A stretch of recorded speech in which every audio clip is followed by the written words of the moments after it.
Okay, so full lips, right? They're like everywhere these days. Yeah, it seems like everyone wants that perfectly plump pout. It's true. And while fillers and implants are still pretty popular, uh, there's this growing trend towards natural lip enhancement.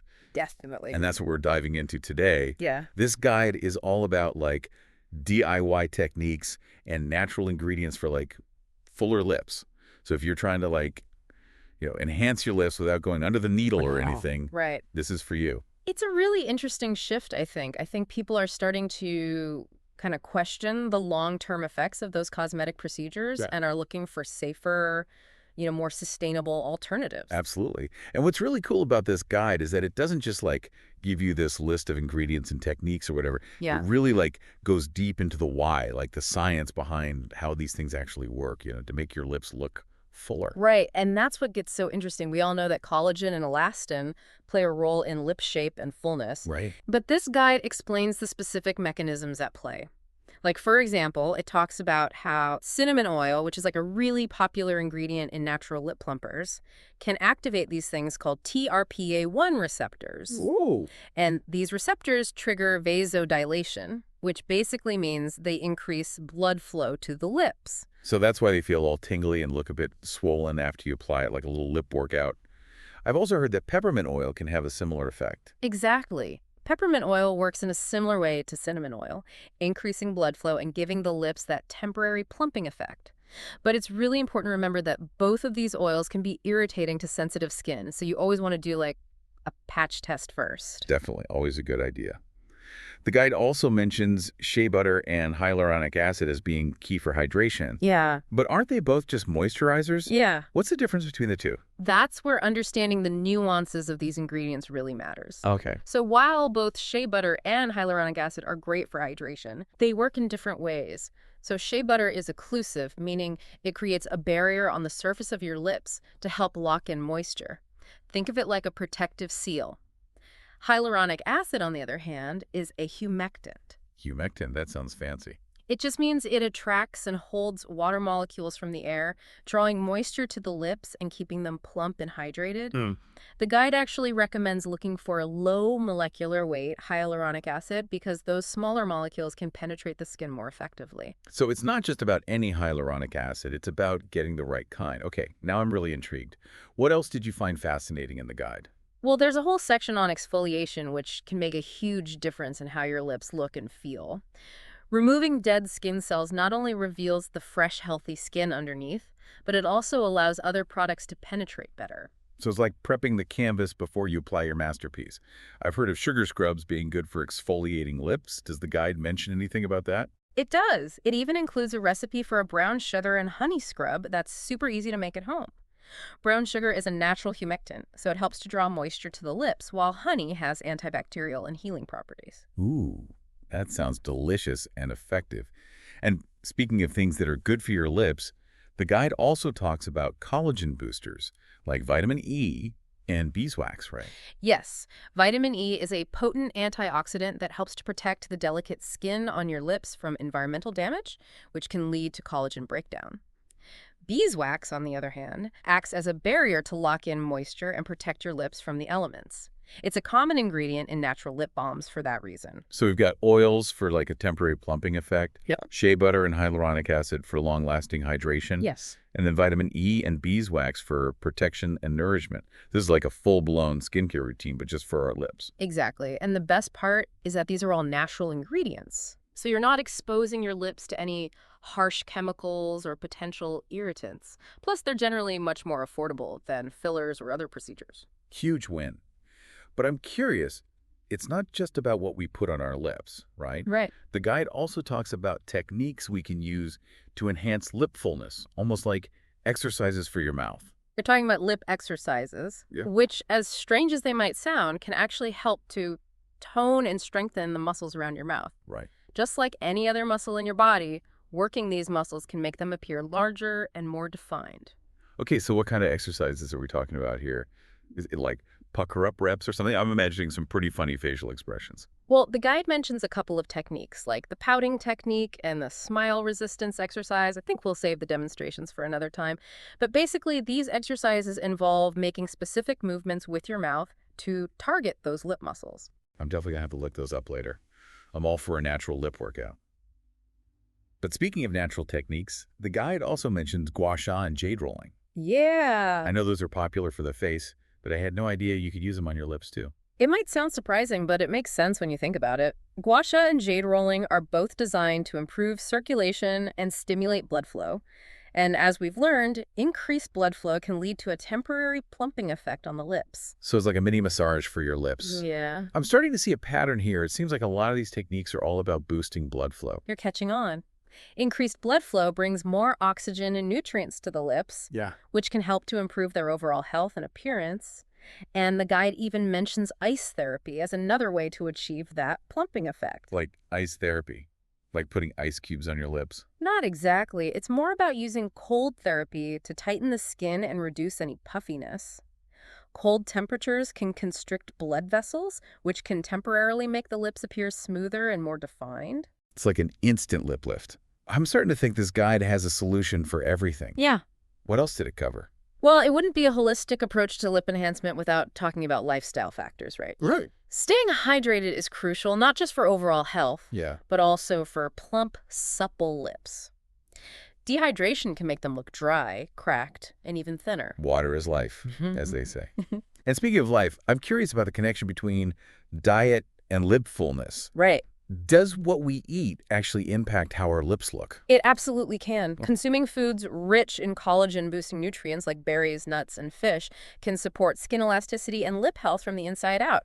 On the flip side, a diet high in processed foods and sugar can actually deplete collagen levels, leading to thinner, less plump lips. Okay, so drink your water, Yes, eat your berries, and do your lip exercises. got it.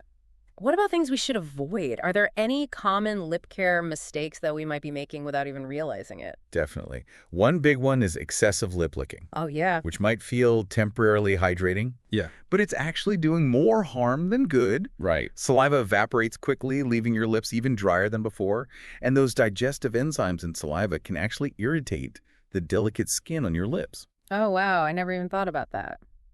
I'm definitely guilty of the lip licking habit, especially when I'm nervous. What else should we avoid? Another common mistake is using drying lip products. Some lipsticks and balms contain ingredients that can actually strip away moisture, making your lips feel chapped and flaky. Always choose products that are formulated to hydrate and protect. So read those labels carefully. It's amazing how many everyday habits can affect our lips. And speaking of protection, the guide also stresses the importance of sun protection. Yeah. I know we're supposed to wear sunscreen on our faces. Right. But do our lips need SPF too? Absolutely. Yeah. Lips are delicate and prone to sun damage, which can lead to dryness, wrinkles, and even precancerous changes. It's crucial to use an SPF-infused lip balm every day, even on cloudy days. Okay, SPF lip balm. Add it to the shopping list. This is eye-opening stuff. But, there are so many myths and misconceptions out there about natural lip enhancement. Yeah. I'm curious, what does the guide say about that? One common misconception is that all lip balms are created equal. Some balms might provide temporary moisture, but they don't necessarily address the underlying causes of lip dryness or thinning. That's where those natural oils and butters we talked about earlier come in. They can actually penetrate deeper into the skin, providing lasting hydration and nourishment. So it's not just about slapping on any old lip balm. It's about choosing the right ingredients and really understanding how they work. Makes sense. But let's be real here. Do these natural methods actually work? I mean, are there real people out there who have seen results? That's a great question, and the guide addresses it head on. It includes a whole section on case studies and testimonials from people who have incorporated these natural techniques into their routines and have seen positive results. That's so encouraging. It's one thing to read about the science, but it's another to hear from real people who've experienced the benefits firsthand. Exactly. And what's really powerful about these testimonials is that they highlight the holistic nature of natural lip enhancement. Right. It's not just about achieving fuller lips, it's about embracing a more sustainable and self-loving approach to beauty. I love that. It's about feeling good in your own skin, literally. And speaking of feeling good, the guide talks about the long-term benefits of going natural. What are some of the key takeaways there? Well, for starters, you're avoiding the potential risks and side effects associated with medical procedures like fillers and implants. And by choosing natural ingredients, you're minimizing your exposure to synthetic chemicals, which can be harmful to your health and the environment. So it's a win-win for you and the planet. Yeah. I imagine there's a confidence boost that comes with knowing you're taking care of yourself in a natural and sustainable way. Absolutely. It's about empowering yourself to make choices that align with your values and priorities, and when you feel good about your choices, it radiates outward. It's like that saying, true beauty comes from within. But in this case, it's also about what we choose to put on our bodies. Well said. It's about making conscious choices that support our overall well-being, both inside and out. I'm so inspired by this whole natural lip enhancement approach. It's affordable, it's accessible, and it's empowering. And it's effective. The key is consistency. Just like with any beauty routine, you're not going to see results overnight. Right? But with consistent effort, you can absolutely achieve fuller, healthier lips naturally. So to recap, we've learned about the science behind lip fullness, Yeah. the amazing power of natural ingredients like essential oils, shea butter, and hyaluronic acid, Uh-huh. and the importance of techniques like lip exercises, gua sha, and ice therapy. For sure. And let's not forget the lifestyle factors. Staying hydrated, eating a healthy diet, and protecting our lips from the sun are all essential for maintaining long-term lip health. Absolutely. This has been such a fascinating deep dive. I feel like I've learned so much, Me too. and I'm excited to start incorporating these natural methods into my own routine. I encourage you to do the same. Experiment with different ingredients and techniques, find what works best for you, and remember to have fun with it. And here's a final thought for you to consider. How can this natural approach to lip enhancement inspire you to make healthier choices in other areas of your life? Could it be the catalyst for a more mindful, holistic approach to beauty and well-being? That's a wonderful question to ponder. Remember, true beauty is about embracing your unique self, caring for your body from the inside out, and making choices that align with your values. And on that note, we'll leave you to explore the world of natural lip enhancement. Until next time, happy plumping. It really is amazing how those small everyday choices can impact things, long term. But going back to those case studies you mentioned, Yeah. was there anything that stood out to you? It's really inspiring to see how these natural methods have like a positive impact, not only on people's appearance, Right. but also on their overall confidence and self-esteem. Yeah. Like one woman talked about how embracing a more natural beauty routine helps her appreciate her own unique features and feel more comfortable, in her own skin. I love that. It- It yeah, really speaks to the idea that true beauty goes beyond just surface level enhancements. right. It's about feeling good from the inside out. Totally. And it's Wow. about taking a holistic approach, right? Huh. The guide also emphasizes that it's not just about what you put on your lips, but Yeah, also your overall lifestyle choices. absolutely. We touched on diet and hydration earlier, Right. but I'm curious to learn more about the connection between those factors and lip health. For sure. So it's all about nourishing your body from the inside out. Okay. Think of it this way. Your lips are part of your skin. Right. And just like the rest of your skin, they need proper hydration and nutrients to thrive. When you're dehydrated, your lips can become dry, cracked, and lose their plumpness. So those 8 glasses of water a day are not just a myth. But what about diet? Yeah. What specific foods should we be eating to support lip health? Foods rich in antioxidants like berries and leafy greens can help to protect your lips from damage caused by free radicals, Okay. which are these unstable molecules that can break down collagen and elastin, leading to premature aging and thinner lips. So antioxidants are like little superheroes fighting off those villains that are trying to damage our lips. But what about collagen itself? Can we get that directly from food? Not exactly. Okay. But we can consume foods that support collagen production. Bone broth, for example, is rich in amino acids that are like the building blocks of collagen. Okay. And foods high in vitamin C, like citrus fruits and bell peppers, are essential for collagen synthesis. So it's not just about loading up on collagen supplements. It's about providing our bodies with the nutrients they need to create their own collagen. Exactly. Yeah, that makes a lot more sense. Yeah. What other dietary tips does the guide recommend? It emphasizes the importance of healthy fats, like those found in avocados, nuts, and oily fish. Okay. These fats help to keep the skin, including the lips, moisturized and supple from within. Avocado toast for plump lips? I'm totally on board with that. But are there any foods we should, avoid? Too much sugar and processed foods can actually contribute to collagen breakdown and inflammation, which can negatively impact skin health, including the lips. So moderation is key. It's all about balance, right? Yeah. Okay, so we've covered the science, Yeah. the ingredients, Yeah. the techniques, Yeah. the lifestyle factors. Right. Is there anything else we missed? Well, the guide does touch on some common misconceptions about natural lip enhancement, Uh, which I think are worth addressing. oh, For instance, some people believe that you can permanently increase your lip size with natural methods. yeah, I've seen those ads online that promise to like double your lip size naturally. I've always been skeptical of those claims. And rightly so. While natural methods can definitely enhance the appearance of your lips, Uh, they can't permanently alter their size or shape. Genetics play a big role in that. right. However, these techniques can help to maximize your natural lip potential and keep them looking their best. So it's about working with what you've got and enhancing your natural beauty. I like that perspective. But I have to ask, is there any truth to the claim that you can, like, train your lips to stay plumped? It's an interesting question, and there isn't really a definitive answer. Okay. Some people believe that consistent use of techniques like lip exercises and massage Yeah. can help to maintain a plumper appearance over time. Okay. The idea is that you're strengthening those muscles and improving circulation, Yeah. which could lead to a more lasting effect. It makes sense that if you work out your muscles, they might stay toned for longer, but I guess more research is needed on that front. Exactly. It's always a good idea to be cautious of claims that seem too good to be true. For sure. Speaking of things that seem too good to be true, what does the guide say about those lip plumping glosses that claim to work instantly?